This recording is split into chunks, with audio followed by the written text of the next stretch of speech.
Load ErrorAll this, and he didn't even know he was Jewish and the son of a Holocaust survivor until he was 9.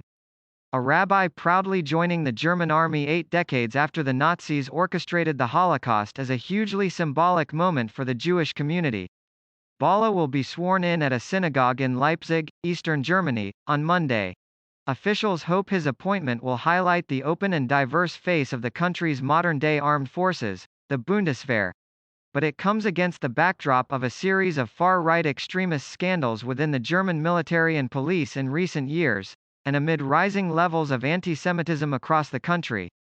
Last year the military's elite commando force, known as KSK, was partially disbanded after a report found far-right extremism within its ranks, though Defense Minister Annegret Kramp-Karrenbauer announced on Tuesday that the reformed unit will continue, despite calls for its dissolution.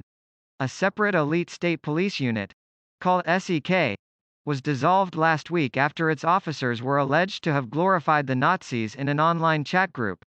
I think every responsible person should be worried about this issue, Balla, 42, said of extremism in Germany's armed forces.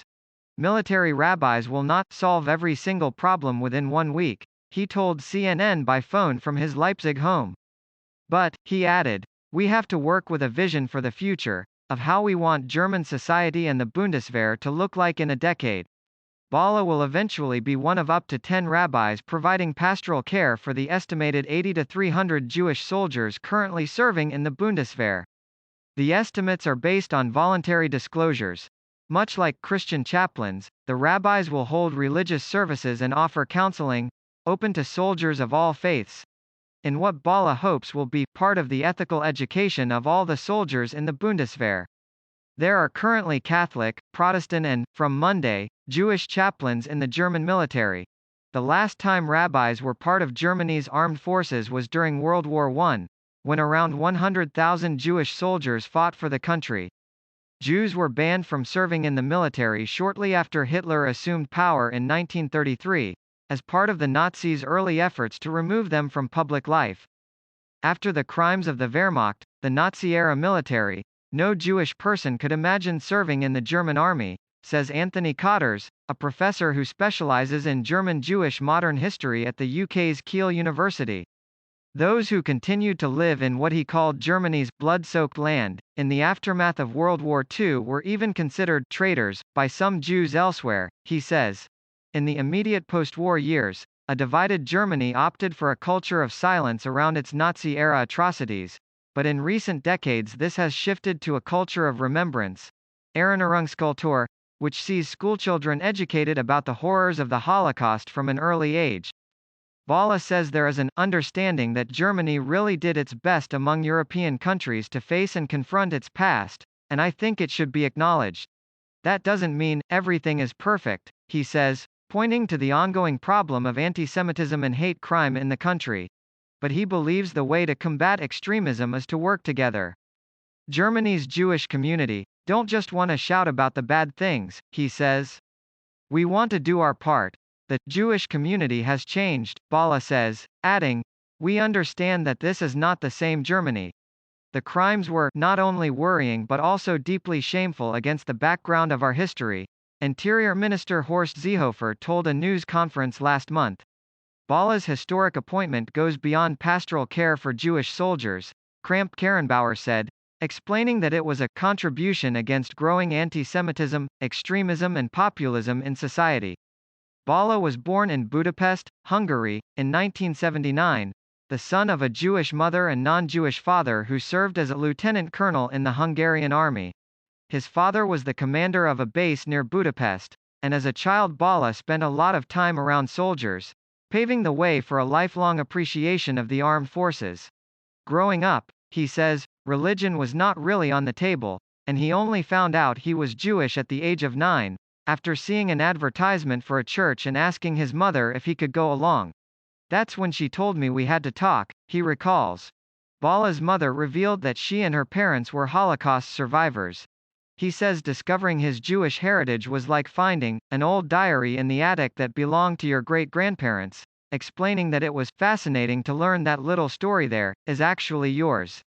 After the fall of communism in Hungary, 12-year-old Balla began attending a Jewish high school funded by the American cosmetics magnate Ronald Lauder. Lauder, the son of makeup mogul Estee Lauder, a former U.S. ambassador and president of the World Jewish Congress since 2007, has personally invested heavily in the rebirth of Jewish life in Central and Eastern Europe. Balla reaped the benefits, going on to complete his rabbinical studies at the Rabbiner Seminar zu Berlin, becoming one of the first Orthodox rabbis to be trained in Germany since 1938. He also met his wife in the German capital. The couple settled in her hometown of Leipzig, where Balla is now rabbi of the local synagogue, and have 3 children. Like the vast majority of Germany's more than 100,000 Jewish people, Balla's wife is originally from the former Soviet Union. Her family moved to the country after the fall of the Iron Curtain. Experts say relatively recent Jewish immigrants to Germany have a very different relationship to the Holocaust than those who are descendants of the pre-war community. Jewish soldiers who might serve in the Bundeswehr today are not necessarily the Jews whose parents survived the Holocaust, or whose parents would have been very upset if their children had decided to serve in the army, said Cotters. There's a different dynamic, he said.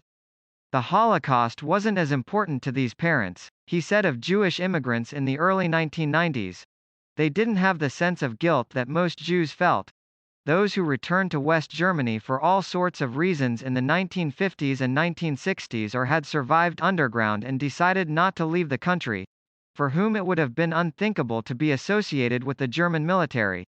One Jewish soldier proud to wear the Bundeswehr uniform is Judith Ederberg, a 20-year-old medical student, currently serving in the military's ambulance services. Ederberg's parents were evangelical Germans who converted to Judaism and lived for a while in Israel. She says her family has been generally supportive of her decision to join the military, particularly as she'll be studying medicine and, on the helping side.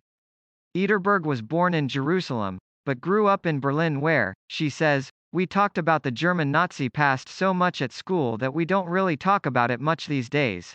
She says Germany is a different state now, adding that the army is there to protect democracy and not for anything else. I don't think that people identify the Bundeswehr now with the military in World War II, Ederberg says. The Bundeswehr has more than 260,000 personnel, yet Ederberg says that so far she has only met one other Jewish soldier.